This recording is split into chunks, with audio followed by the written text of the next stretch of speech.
Box খুলতেই প্রথমেই দেখতে পাবেন ফোনটি সুন্দর সেফটি কভার মোড়ানো। হাতে তোলার পরই বোঝা যাবে ফোনটি কতটা হালকা এবং প্রিমিয়াম ফিল দিচ্ছে। বাঁকানো কিনারা, গ্লসি বা ম্যাট ফিনিশ আর সুপার স্লিম বডি, দেখতেই একদম ফ্ল্যাগশিপ ভাইব।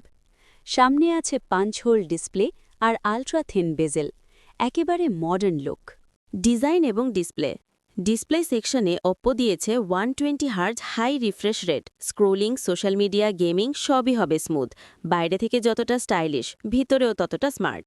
পারফরমেন্সের কথা বললে ওপ্পো এবার ব্যবহার করেছে মিডিয়াটেক ডাইমেনসিটি বা কোয়ালকম স্ন্যাপড্রাগন চিপ। মাল্টিটাস্কিং সুপারফাস্ট, গেমিং কোনো ল্যাগ নেই। এই দামে এরকম পারফরমেন্স পাওয়া সত্যিই অবিশ্বাস্য। ব্যাটারি হল এর সবচেয়ে বড় হাইলাইট, 5000 mAh থেকে 7000 mAh। এর সাথে আছে 67 ওয়াট ফাস্ট চার্জিং, মানে কয়েক মিনিটেই চার্জ রেডি। পুরো দিনের পাওয়ার, নো টেনশন। ফিচার্স ও ইউআই।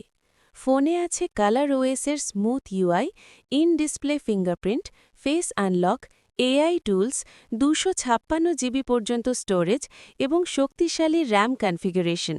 সীমাহীন ব্যবহার, নেই কোনো slowdown. Security and connectivity. AI face recognition, secure fingerprint sensor এবং আল্ট্রা ফাস্ট 5G কানেক্টিভিটি, সব মিলিয়ে ফোনটি সত্যিই future ready. Price breakdown. Oppo সাধারণত budget series 12,000 plus, mid range 15 থেকে 30,000, প্রিমিয়াম 40,000 প্লাস। কিন্তু আজকের এই মডেলটি মাত্র 7,499 টাকার, যা বাজেট ক্যাটেগরিতে এক কথায় ধামাকা। 2026 সালের Oppo 5G smartphone, style, battery আর পারফরম্যান্স সব মিলিয়ে এক অসাধারণ প্যাকেজ। যারা বাজেটে ভবিষ্যৎ প্রস্তুত 5G ফোন খুঁজছেন, তাদের জন্য এটা পারফেক্ট চয়েস। ভিডিওটি ভালো লাগলে অবশ্যই লাইক, কমেন্ট আর সাবস্ক্রাইব করবেন। দেখা হবে পরবর্তী ভিডিওতে। আল্লাহ হাফেজ।